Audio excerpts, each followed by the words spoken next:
page 15. This is a table showing the velocity of US. So remember, in the exam, you can quote certain figures. Okay, but as we actually look at this table, it's very clear cut. You could see whenever there was economic downturn, there was the economic depression. This is the Great Depression, okay, that took place before World War II. Alright, that was the darkest period in the world economy. Okay, unemployment was almost 40%. It means every 10%, 4% are out of job. So that's very serious. And you could see times when you have a very bad depression, your velocity will go down. Alright, it's very logical. If you have a depression, okay, you will not spend. Alright, you have to be preparing for any rainy days or emergency. Velocity drops. Okay, but again, right after the World War, okay, you had the baby boom, and not only that, during this period, you also have industrialization.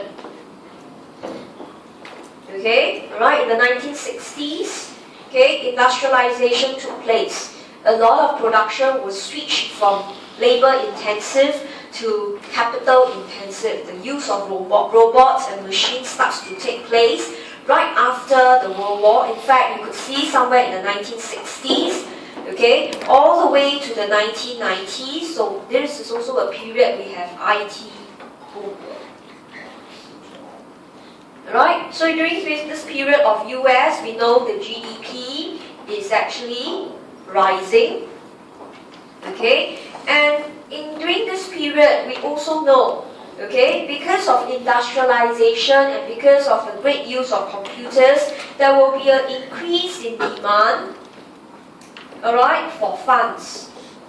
Therefore, we know interest rate in this period must have gone up.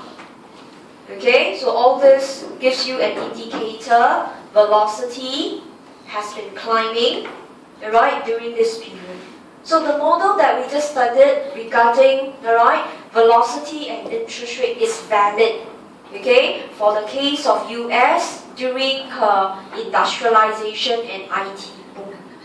Okay, because during this period, okay, you need to buy computers, you need to buy machines. So there will be a huge demand for funds. Banks, of course, will jack up interest rate. And we also could see velocity, right, given in this table, has climbed. So remember, you don't need to quote specific figure, but you could see, right, velocity at its peak for US was about 21. That was all the way in the 1980s.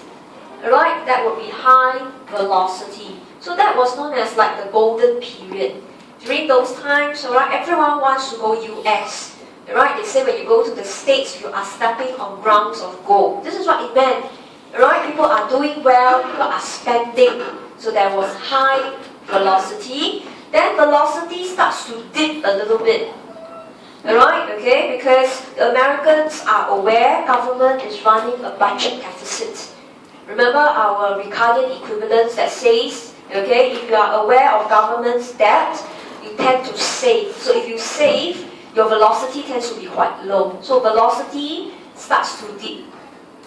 Okay, but what was the onset that you had a big crash, alright, was the financial crisis that occurred in 2009.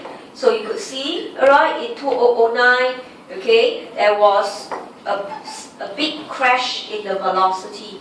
So the velocity here was about 6.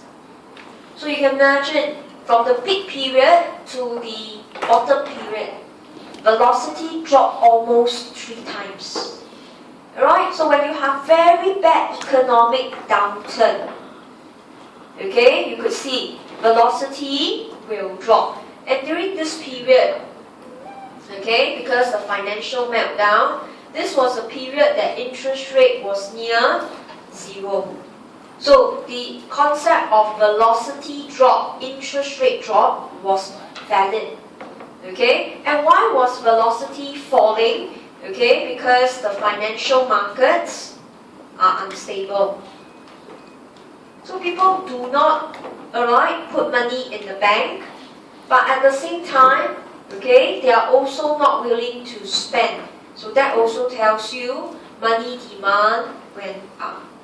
People are merely holding money in their hands and market interest rate near zero. Okay, so this was the, what should I say, the adoption of the quantitative easing. So individuals feel that financial markets are not safe. Then because of the prolonged recession, they hold money in their hands, but they don't spend it. So you can see money demand and velocity is inversely related. A high money demand is reflecting a low velocity. And velocity and interest rate is positively related. Velocity drops, interest rates also drop. Okay, so this model can be used when you actually look at US, but the country must actually go through a very big business swing. You could see it was a very sharp increase and then a very big crash. Right, so the discussion of money demand and velocity in this case is valid. Okay, however, if we look at certain economies, it may not be valid. Okay, so this validity is for most countries.